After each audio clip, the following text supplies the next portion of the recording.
Hello, I'm John Sciavacco, the co-chair of the NY-GEO 2023 conference and a board member of the New York Geothermal Energy Organization.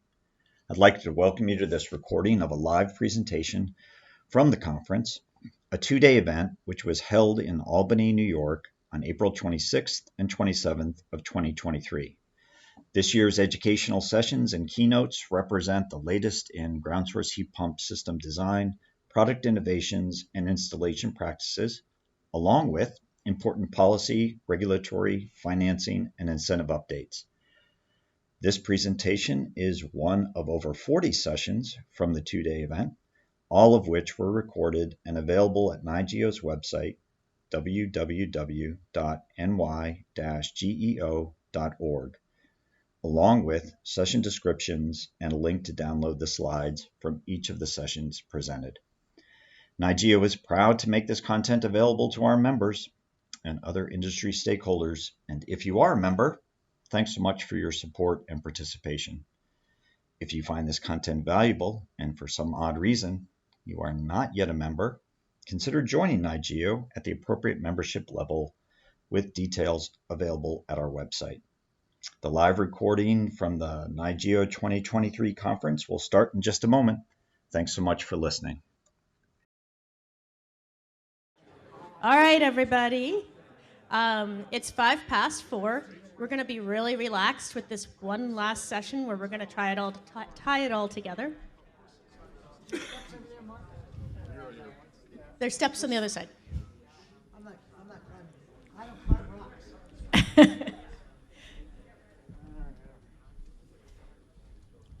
All right. So I'm going to stay out here for a second just because, well, it's been a long day.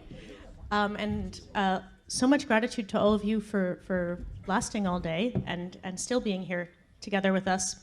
At the very beginning of this track, we made a commitment together to electrify 36 million buildings through thermal energy networks or geothermal networks. We had our rationale. We're trying to set our goals based on what is needed by 2050. And we can adjust it again in 10 years, but then we started discussing what was necessary to do such a gargantuan task. So many buildings, but not just so many buildings, but so many people in those buildings. So much policy, so much data, so much understanding. And the next 3 tracks ran on really core necessary elements to reach that kind of scale. And the first was the data we need, of course. And it was a wonderful panel that produced a bunch of interesting data recommendations and thoughts. All of the results of every previous panel are going to be available to you at gas2geo.wiki, which is an open participatory wiki for people to share information rapidly. The second panel looked at the people and the policy. Of course, policy doesn't happen without people, so the broad network of people necessary coming together, building relationships. We had a beautiful success story from New York in order to drive the policy changes we need, and we have both a policy list and a great story that came out of that. And then the third panel after that was the utility of a utility, which we just had in here. And it was an amazing detailed look at the role, the advantages, and the challenges of utility action. And I just want to comment that networked geothermal, regardless of who the owner is, any which way you look at it, whether it's muni, third party, single owner, or investor-owned, it's still a utility. And so looking at it from that lens is critical, because that's part of scaling. So today, in this panel, and I am a little tired, so let's see how I do. In this panel, we are going to try to tie it all together and look at some of the critical remaining pieces to attempt to scale at that, 37 million buildings by 2050. I think was it 3,400 buildings a day, people? Was that it? Yes, It was 3,400 buildings a day. No problem, right? Everyone ready? Oh, nice line.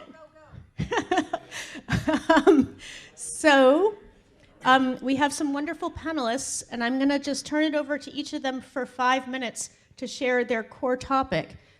We have Will Lange is going to briefly share the needs, the challenges, the opportunities for manufacturing and the industry to scale to meet rising demand.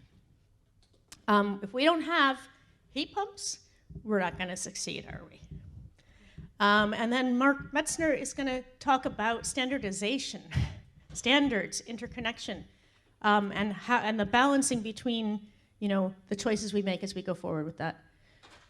DiEnna is going to touch on training and certification. And then finally, we have Ed Draves, who's going to talk about scaling workforce, because we can have every single other part. It's perfect that we're ending on that, because if no one does the work, it's not going to happen. We can have the best plan, we can have all the stuff. We must have workforce scaling at the speed, getting all the way to 3,400 buildings. So I'm going to be quiet now and pass it to Will Lange, and I will only interrupt to just let you know you're close to time. Hey everybody, it's good to be back in New York. I went to kindergarten here. Haven't been back since much, but it's good to see y'all. Thank you for sticking around for the last session. But I know there's champagne on the other side, so we're all going to be very, very quick. Efficient scaling, you got to have the products. I mean, it's, and the 3,400 a day, was that what I heard? Yeah. Well, I'll tell you a brief story. In 2008, before the crash, the Great Recession, I was working at a 14% market share air conditioning manufacturer, which is a big outfit. And we were pumping 5,000 air conditioning systems out the back door every day. And that was 14% market share. So what we're talking about isn't crazy. I mean, it's been going on for decades, just different equipment. So as a manufacturer, I ain't scared. We should not be. So key things, we need to learn from the past. We need to have standards. I keep hearing common language. We need standards. We need to understand what you want. That's my recurring message, is we need to understand what you need to get the job done efficiently. We think we know, but there are some other opinions we need to hear about. Standard work. Digging the same ditches every time, drilling the same holes. Where we have seen the greatest success in ground source heat pumps is in areas where contractors, like right here in New York, have developed standard practices and standard packages. And there he is right there. Jens Ponekow is a great example of standardization. You thought you were going to walk in quietly. It's not happening. But we need to leave room for low cost and creative solutions. It doesn't have to be giant, deep boreholes. There is surface water. There is wastewater. There's so many resources, and it's refreshing to hear people talking about other ways of doing things. Hockey rinks are one great example, right? Invest now, save later. Go ahead. You've seen what happened with low-cost public housing for the last 50 years. It never works out. If you invest at the beginning, you do good systems, you do good engineering, you do good investments, it will pay off in the history, and in the future, excuse me. So we need to learn from all this and move forward smartly. Anybody know what that is? That's the oldest news in town. That's West Union, Iowa. Does anybody even know where that is? Yes. Does anybody? Yes. You know where it is. You sure do. Been 12 years, I think it's been running. And just quietly, this little town in Iowa, they've got 60 buildings on Main Street, or near Main Street, all running off geothermal heat pumps on a networked loop. Those farmers are not dumb guys. And women, they are smart, and they've been doing it for a long time. It's not new. It's an old idea. It works great, and they're expanding that constantly. I think they're working on phase 2 or 3 now. So, wow, it's old news. It works. There's a great, we talk about alternative heat exchangers. That's, some of you heard John Thomas mention that we're 40 years old now at WaterFurnace. That's our front yard. It's what does every commercial manufacturing facility have, stormwater runoff. You got to have a pond. We just 30 years ago put a heat exchanger in the bottom of ours, and it's still there. It's carrying twice the designed load. We've never fixed it. It just works. 30 years, and that pond freezes over in the winter, and it gets hot in the summer, and it's doing a great job for us. So, not new, but these are the questions that come up as we start talking about scaling. Ductwork, forced air, hydronic, how are you going to do it? Do you need backup heat? Are you going to use fossil fuels for backup heat? How is this going to work? Please let us know. So, you know, we have new challenges. In 1940, we needed a Jeep. They built one in 9 months. They came up with a Jeep. And then they built, anybody know how many? 3 million. $250,000 a year still to this day.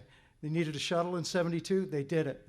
Now TENS needs a geothermal heat pump, but we need to understand what it looks like and how it works. You ever heard of the gazintas and the gazautas? We don't know what they are. What goes in and what goes out? Electricity, water, sewage, power levels, data. What do you need to go into that machine and what do you need to come out of it? We need to know. So maybe there's a coalition in here, Holly Braun. Maybe Morgan, you can tell us what it needs. Maybe that's your job, but somebody needs to tell the manufacturing sector what you need to move forward. We are investing in the future. We're seeing incredible growth. We're already investing in capacity, capability, and technology and people. And if you were here Tuesday, you would have seen 30 of our partner contractors doing workforce development down the hall. Advanced controls training, very important stuff. So yeah, what do you need? We'll train people, we'll build the equipment. We just need to know more about what your needs are. And this is a picture of all the weird houses that you have in this part of the country. If you've been to Texas, you've seen thousands of houses that are identical where they all get the same air conditioner. No two houses here are alike, at least in older neighborhoods. So this is going to take some careful thinking about what you need to put in there. We have solutions, they work great. They're working great now.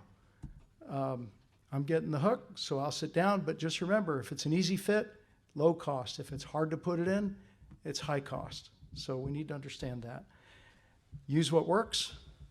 Zeyneb and Audrey set the example. Charrettes are great. I suggest maybe that's a good way to approach this, but scaling requires common language, common thinking, and sharing of that among all the stakeholders. And we'd like to help, but just tell us what you need. So that's my message to the team out here, and you are a team. So thank you for your time.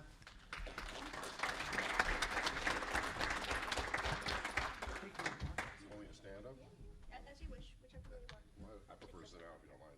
Okay, go Yeah. for it. No, it's easier to pass the check. Got a clicker? No. Sorry, I don't have a presentation. I'm just going to speak. We're talking about scalability. It's a big topic if you think about it. I mean, it has different meanings to different people, and I think we have to have some kind of, again, standardization of a lot of things. When it comes to district energy systems that are geo-based, who's ever designing these things has to have a real clear vision of what the current system is going to look like, but what's the next one down the road going to look like? Have they taken into consideration piping interconnections that allow the next node to go in, or whatever that's going to look like? Because if you're going to go back and start digging things up because you didn't do it properly the first time, it's very, very cost intensive, very, very time consuming. You have to have a view to the future. The one area I wanted to discuss, Zeynep, and I hope we're okay with this, is everyone's talking about a networked system. And I think there's two things at play here. Network has dual meanings. So where I'm going with this is you can have a network of piping, we can all appreciate that, but there's also that network of communication that controls all of these systems. And that's vitally important to understand that there's two networks, or a networked pipe is the right term. Is a district energy system just the easier one? To understand it has to be networked through control. We have to understand what these systems are doing throughout the whole, one pipe system, whatever it's going to be. But we have to have the ability to turn on and off parts of the system if there is a leak of some kind without compromising everyone else's ability to heat and cool their home. And I think part of the equation that's missing is that ability to control these systems properly. And again, looking to the future, how does that controllability of those systems from node 1 to node 2, how does it all integrate together? In my mind, that's vitally important. From an engineering point of view, you have to take all of that into consideration. And if you don't, you're missing the boat. And I think we have a chance to do it properly. I think we have to also understand we're putting infrastructure on the ground. Well, a lot of people go, it's, it's a GEO system, it's, kind of something different. No, this is infrastructure that'll last 100 years plus. Let's do it right the first time, understand all the moving parts. Just want to touch briefly upon the whole thing about standards. We've been talking about, Will, you talked about standards, and I'm sure you guys will talk about standards. I did want to kind of push the idea of the ANSI CSA ICSPA binational standard, C448. It's been in place since 2016.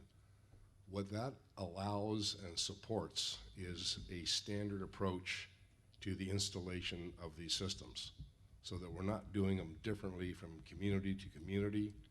The idea of the standard, by default, is the minimum you should be doing. So far, you have to reach that bar. If you want to go higher, that's great. But these are the minimum criteria to put these systems in properly. Standard's been in place since 2016. There will be an update at the end of 2023, which is really quite expanded, and it touches directly. We have a whole section on district energy systems. And I think if we, as an industry and society, follow that, we will have that consistency through standards that makes these systems successful and perform the way they should. And we go to the whole workforce development. We're going to need an army of people to put this stuff in, right? I mean, the amount of projects out there, we are woefully unprepared. But I'm not going to steal Jack's thunder. He's going to talk about ICSPA training, and I think Ed will talk about workforce development. So, Jack? I'm getting up. You're getting up. I don't want to appear short.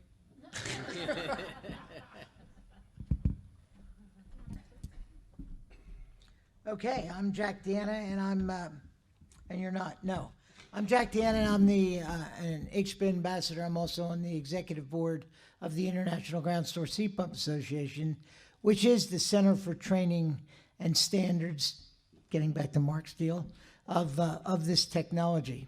The reason why this is so important, that's so I know who I am, it's in front of me. The reason why this is so important is because here's what's happening. And it's not the first time it's happened. Those of us that have been in this industry for a while, when something like this happens, this tsunami of interest in money and everything else, the amount of magnetic signs goes up. And by that I mean the people that pay for a magnetic sign that they can put on their truck that says, I'm a geothermal expert, which will ruin our industry. It's happened before. So why the certifications of AI, CGD, I think there's one for loop inspector, things like that. Why they're so important, we're gonna have a driller's course, is so that we know that that person has some modicum of training. And we have to hold that to that standard.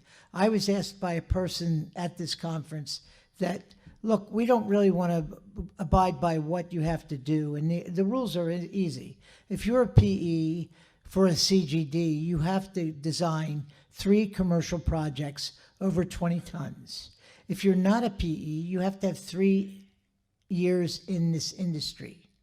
That's not real hard. I have 35, so God forbid I qualify for that. But the fact is that we have to protect the integrity of our technology, because what will ruin us, and given the fact that we need more people, but what will ruin us is people putting in bad jobs.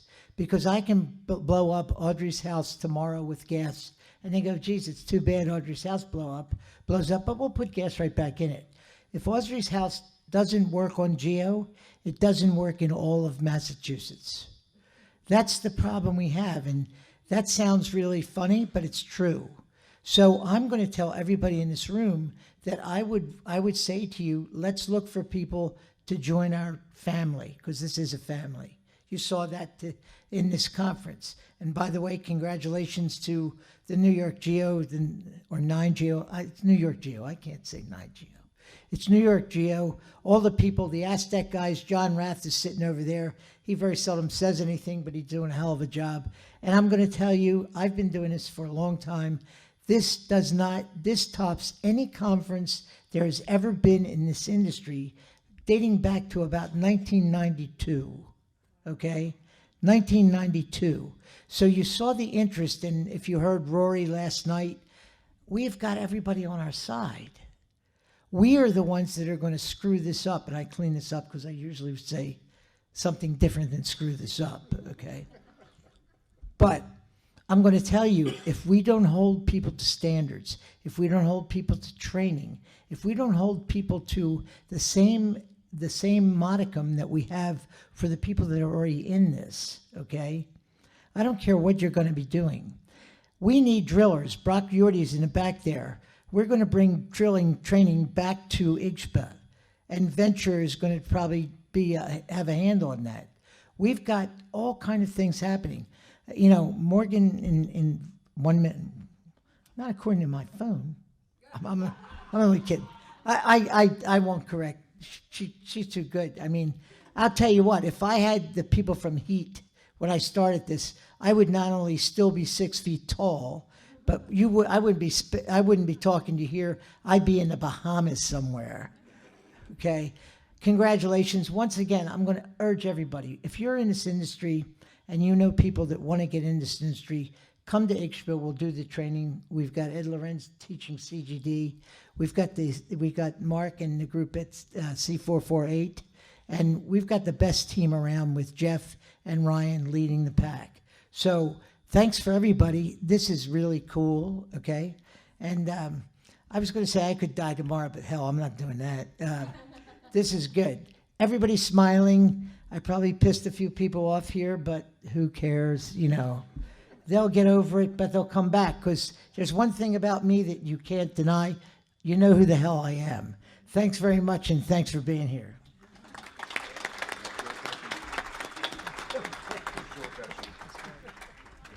I'll say, yeah, we lost The back one? Zeynep, I went over by 7 There it seconds. is. Yeah, sorry, Dad. Question? Yeah.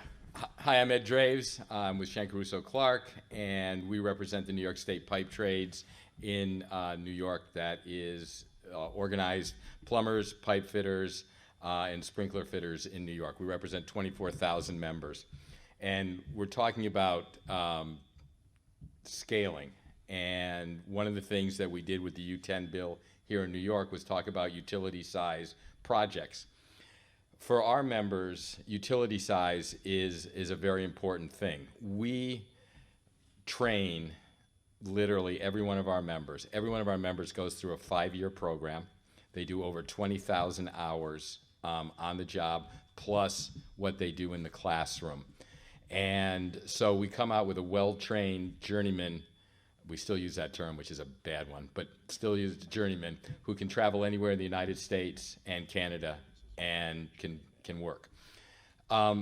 When doing our job, when we did the bill last year, we realized the workforce we had to develop had to be larger than our traditional workforce. And in our industry, you have 3rd generation, 4th generation, 5th generation. We needed to get beyond that. Our workforce is graying. We need to reach into non-traditional constituencies. And New York State actually, in our Climate Leadership Community Protection Act, talks about the fact that 40% of the benefits that come from the move from fossil fuels to renewables is to be sent back to those communities, those environmental justice communities that have been impacted by the way that we did energy in the past. We, in New York, with the legislation that we did, have set up a program called direct entry. And what direct entry means is that we will go out and work with environmental justice organizations in those communities to help us find people that want to go into the industry and become apprentices. But for that to work, we need what is called wraparound services. And we are developing right now in New York wraparound services. And I'm going to tell you what that means. So you're an apprentice, you're a young woman, nobody in your family has ever worked in the trades before. You go to a pre-apprenticeship program, so you see what the different trades are. You decide, oh, I really like working with pipe, I want to become a member of the United Association. You go from your pre-apprenticeship, we take you right into the program. But we also give you wraparound services. You're a young mother, suddenly your daycare, your mother's taking care of it, she can't do it anymore. We find you daycare. Your car breaks down, we make sure that the transmission gets back in it. Because the problem that we have is the support systems sometimes aren't there. That young mother, the child gets sick, the grandmothers can't take care of them, they can't come to the job, they're not there for a week, and 2 years of work go down the drain. And what happens? The contractor says, see, you're bringing women into the workforce, you're bringing minorities into the workforce, those people don't really work, they don't hear that, boom. It's not true, it's they need the support systems.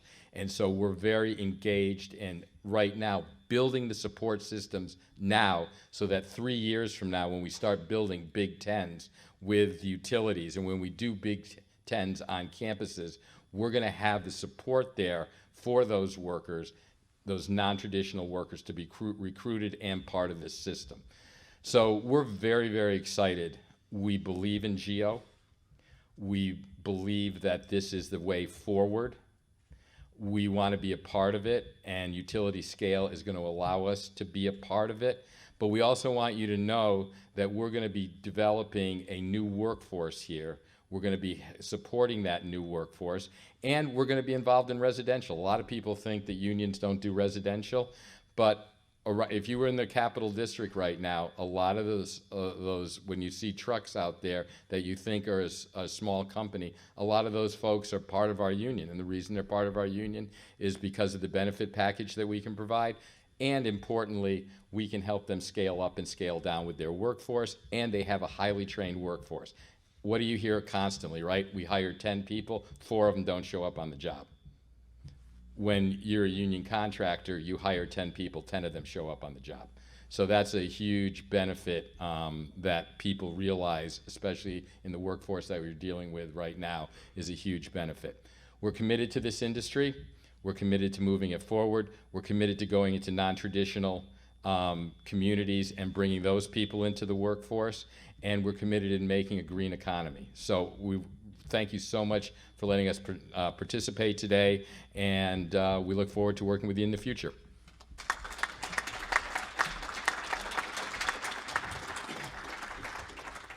All right, I'm going to climb back up here.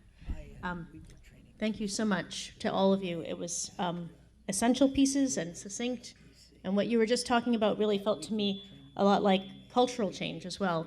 And we're going to need, if it's 36 million houses, we need every worker you can get in New York, and every state, and every one of them hopefully HPA trained, and it's going to be a lot. But before we get to,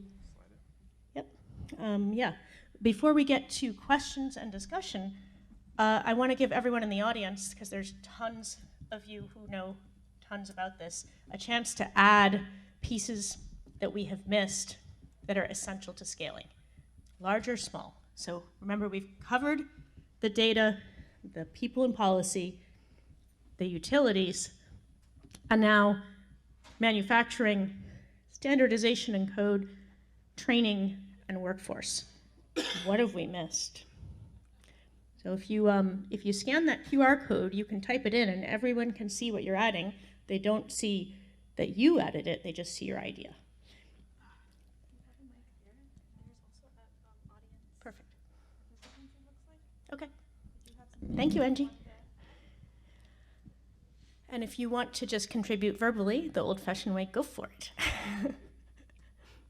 capital and kind of how are we going to get the capital for such scalability, and then the business model that goes with that. Like, how do all the stakeholders make money and afford to move at the scale? So that's what I would have added. That's a great one. We'll get it up on. We'll add it as well. And the business model question has come up in most of the panels. I think it's a big one that everyone's really into. Take a shot at it. Is that a question that you might answer? Sure. I think we're gonna. Are we gonna? Do we have any other more contributions? And then we can. Yes. Awesome. Hi, Elizabeth McCorvey, Family Resource, Affordable Housing, Not-for-Profit in Peekskill, 24 units. Can the gentleman speak to what is the success rate of people passing the driller's exam? Because I have had so many problems. I told the Department of Energy here with passing the National Groundwater Association exam, and it gets to be more complex because it's blocking us from being able to tap into our local utility funds to move our project along. We've been blocked since last year, and it blocks us from tapping into the New York State Desire program funds, and it's just not right. One area in the country can block other states like that. I think that they, with all due respect, seem to have a monopoly or just want me to keep paying. We've spent probably over close to $800 or $900 for this $125 exam. I'm a college graduate and I'm a certified installer, and it's just not right. So can you tell me what your success rate is? Because I've been studying and it just makes no sense. Do you want that answer? Can I answer that? Zeynep, Yes, wait. please. Okay, I've got to ask you a question. Were you trying to take the driller's exam? Is that what you're trying The to do? closed vertical loop, yes, so that we can, because we cannot afford to pay the driller cost. We have the piece with our local utility company where we can help get the equipment, but we don't want to be in a lot of debt. Do you have a drill rig already? Well, I mean, if I can pass the exam, then I can contract with another driller that may not be able to pass that exam. I'm going to, I haven't never heard of that problem with someone taking the driller's exam. Brock Yorty is standing in the back, and he's running out now. Could you talk to that young lady and help her with that, Brock? Go ahead. Now or offline? Yeah. So the closed vertical loop installer, that's the NGWA one. And then we have the IXPA vertical driller loop installer, correct? Right. And so the IXPA one should be also available. I took that and I passed that, but I'm talking about the groundwater closed vertical loop drilling. Most drillers cannot pass that exam, and they've been in this. I took the same question to Nashville to the groundwater, and most of those drillers did not have a clue. It didn't have anything to do with government drillers too. But what I'm saying is that it blocks us because if we don't have the certification, then we can't go to apply for the incentive and the desire, and it's not fair. I'd say the big piece, and you can see this in a few podcasts in the last couple months, that there's been a major overhaul that's needed to be done for the driller exams and education. And that comes right back to workforce development and training. And I think IXPA has a very good grasp on our drillers.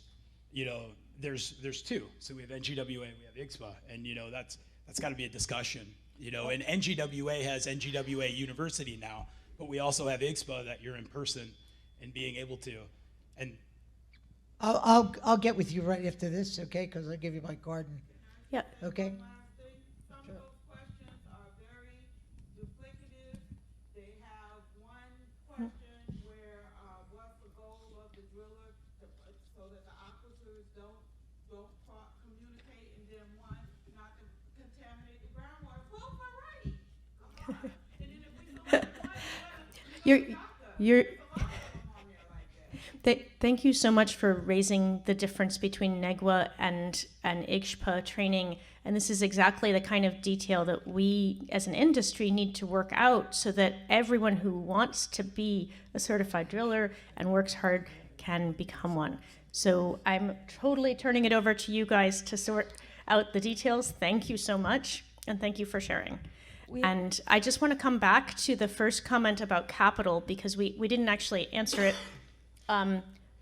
It's a great question. I think that Will wants to add something. I also will add something after him. Capital's an interesting thing. We're hearing all week about utilities doing full ownership pilots.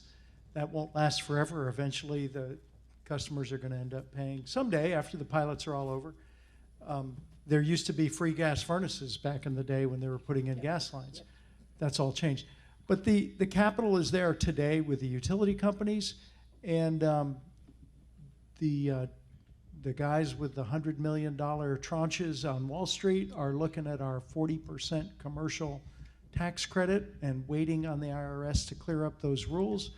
And they've been knocking down the doors before the IRA passed.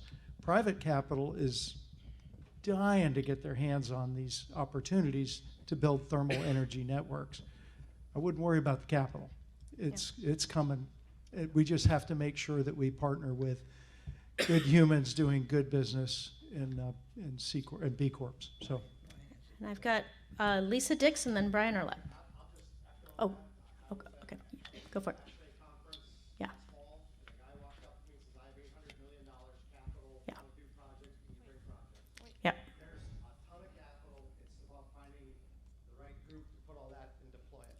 Yeah, I'll just add this morning's panel. Sorry, she wants this recorded. $800 million worth of capital. One person walked up to me and says, "Bring me projects." So there's yes. a ton of capital for this type of work. There's so much capital. There's more capital than projects, and that's what that opportunity at the Loan Program Office, billions and billions of dollars. They're waiting for the first geothermal network to come to them and ask for money because they want to give it away. Coming back to Lisa Dix.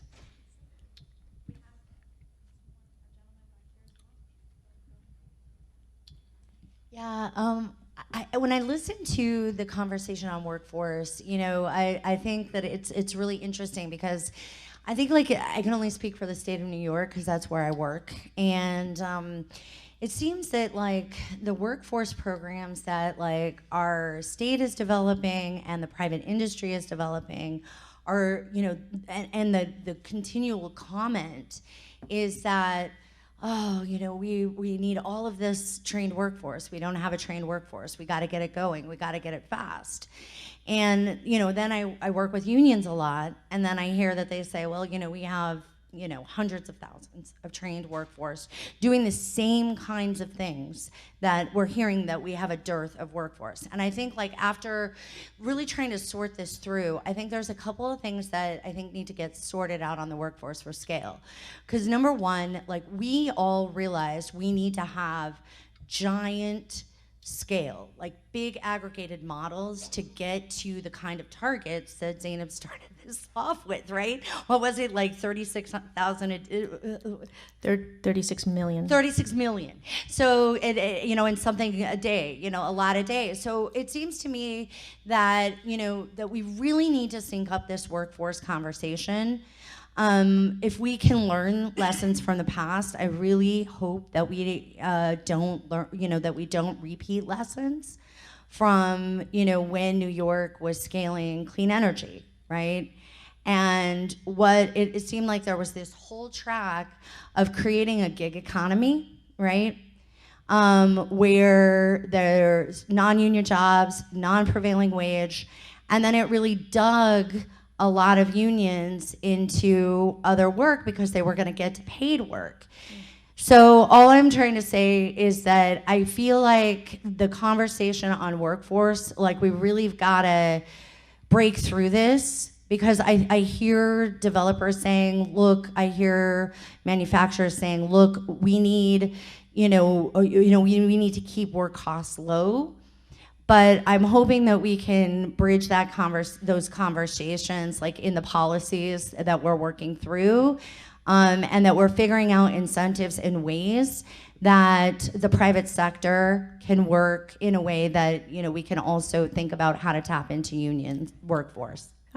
Thank you. And to bridge your comments to the capital comments, one of the things that resolves some of that tension that's created by our kind of economic systems drive to the lowest cost is actually the investment tax credit, which you can get 30% investor tax credit, but you must use prevailing wage. And so that really changes that economic paradigm and allows for a higher quality job in that workforce transition being still very cost effective. So I just, that's a gift from our federal government so that we don't have to fight over it so much. And there's amazing contributions from all of you. I want to pick out a few to read out loud. Let's see. So drillers, and also drill rigs. Yes, I've heard that it takes 1.5 years to order one. No? Okay, we've got a correction. I'm glad it's less time. Okay, depends. Anyway, we need more drill rigs. So let's see. They do not. No. They do make electric ones. They're small. Yes. So we need more drill rigs of all kinds quickly. I think another piece that I saw that I really enjoyed was thermal resource mapping.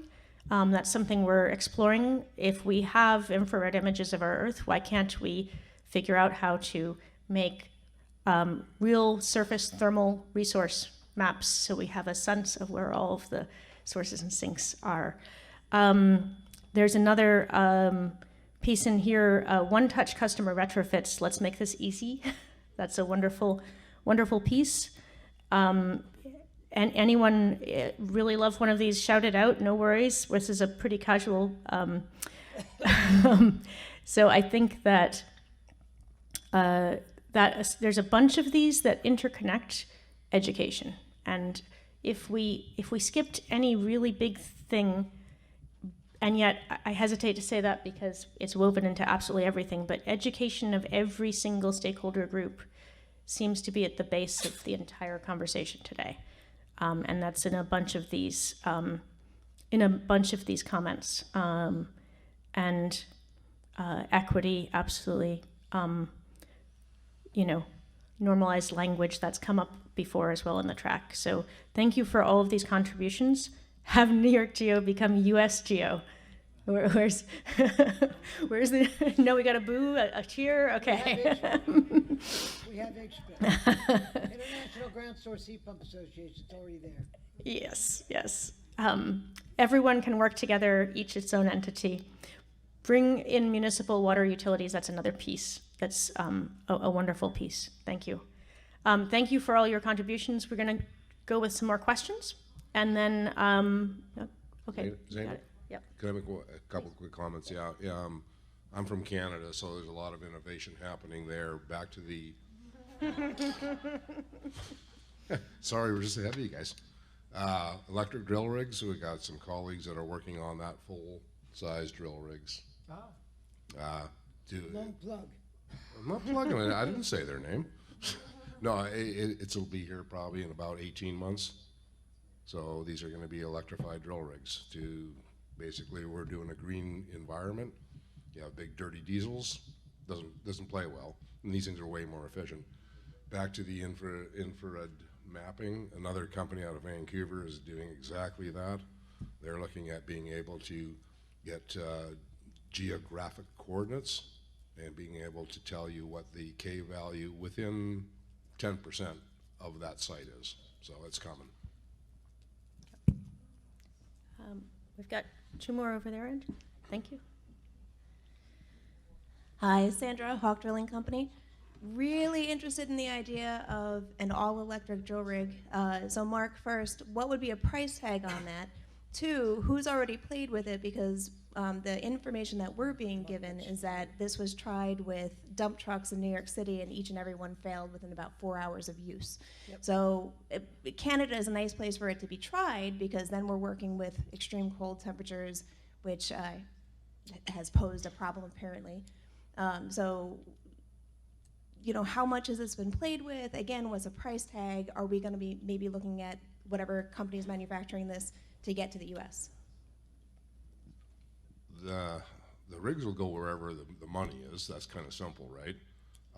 As far as when you're talking about the failed dump trucks and this kind of thing, that's with battery power.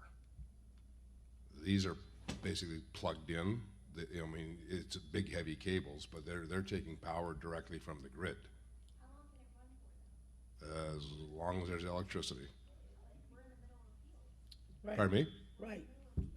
Well, no, these are destined for urban application. Agreed. When you're out in the field, the dynamic changes. This is not a silver bullet. It is just a variation. Does that make sense? I mean, it's not going to fit all applications. It'll be in urban environments, not out in the rural area. To your point, that'd be battery powered. I don't think that would work. I'm not a technical wizard, but if they could find a way to do it, they would. They've looked at this very, very carefully, and they went, no, it's called a plug-in. It's fully wired in, but that's the reality. They already had a few of these, again, sorry, in Canada, where they were drilling under a building, right? So down 7 floors, so they wanted to build the building up to ground level, continue up, and the drill rig was in the bottom, and they're called a little mole rig, and big heavy cables going down, and that's how they powered it. It was all electric. So it's there. I mean, it's going to take time to perfect it, but it's coming. Does that answer your question? She has the price. And we have... To be determined. I don't work with this company. I just know them. Yeah. They'll be competitively priced. I mean, they have to be. But I mean, can I give you a number? I'm sorry, no, I can't. All right, we had one more question. And then we're gonna have one more question, unless any other urgent question must happen. Okay. And then we're gonna close out with the declaration of thermalification and some champagne and gifts to celebrate lasting through the day. We like celebration. New York and Massachusetts have one of the highest aging populations in the country. Demographics may torpedo our workforce development. Canada, how they've traditionally solved that problem, because they had that problem more than 30 years ago, they import workers from all over. And so the question is, have we thought about what demographics, how it's going to drive the workforce problem? Because right now we have a demographic problem. In 5 years, it's going to be much worse. In 10 years, it's, if you look at the stats, New York and Massachusetts, they're among the highest, fastest aging populations. So anyway, just... I just love the comment on demographics and kind of am fascinated by population pyramids. I think that's a really important, critical, kind of longer-term question for us to look at. And I think maybe it's a good reason to make jobs in this industry so appealing that it's some other industry's job to worry about the demographics. All right, so whoever's running the lovely computer, could you come help me put the GEO-Wiki up? And then we have done something a little crazy as usual. We started the day with the declaration of how much, let's see, I'll just take this.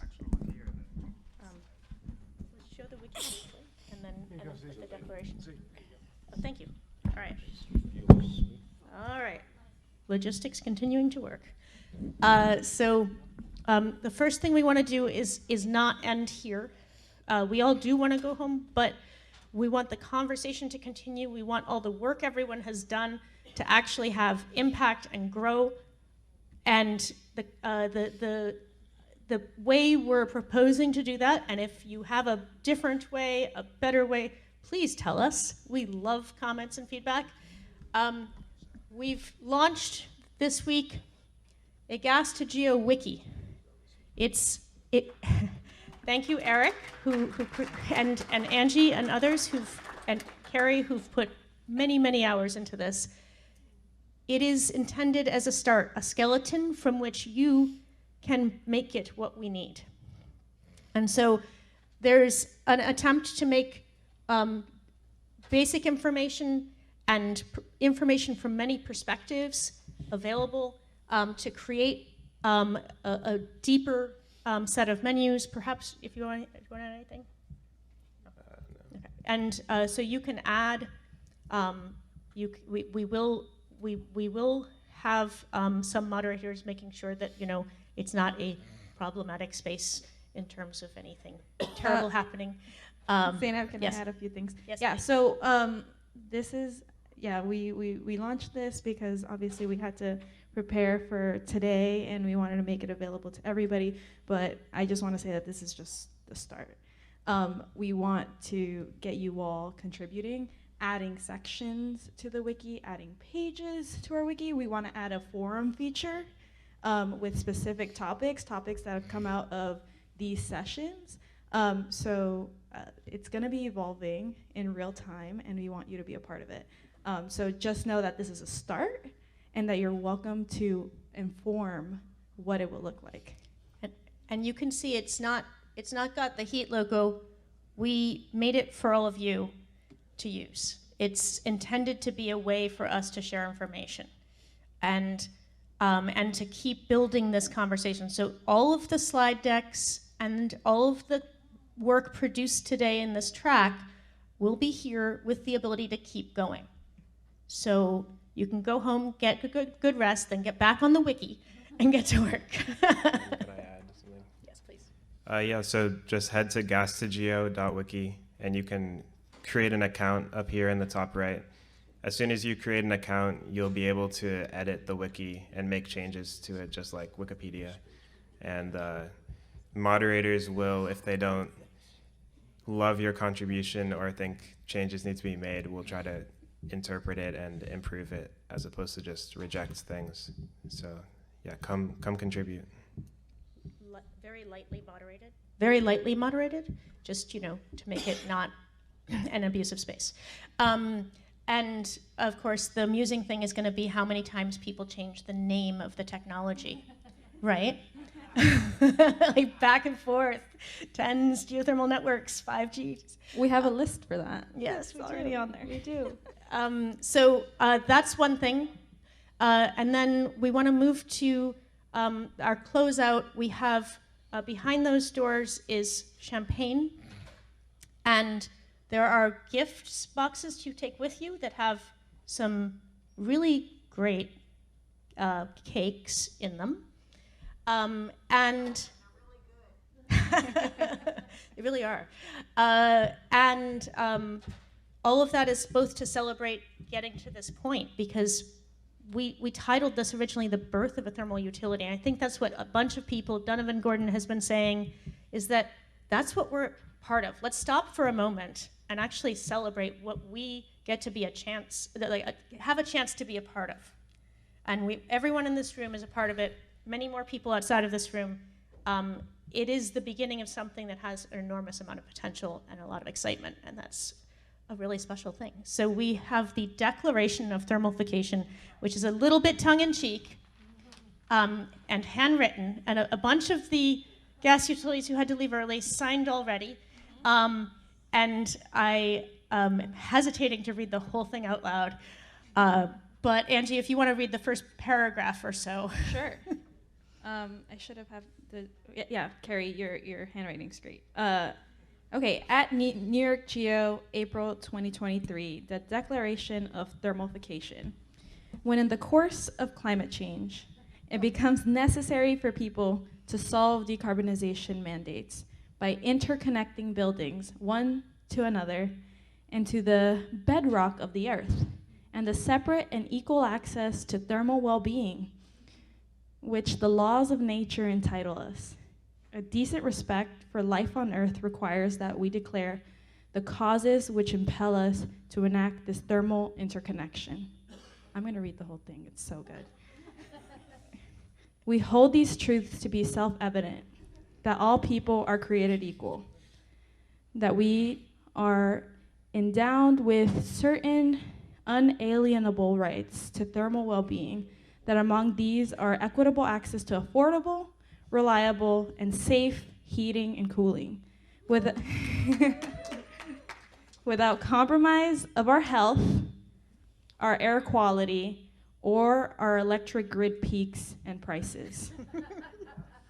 That is to secure these thermal rights, energy systems are instituted by the people and for the people, deriving their just powers from the consent of the people.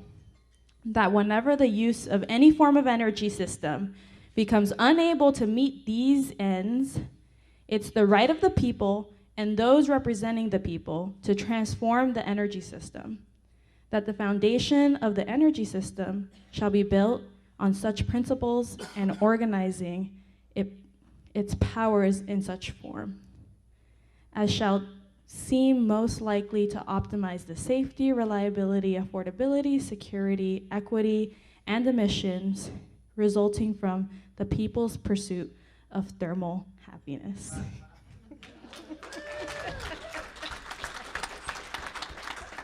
There's more. It's okay, it's okay.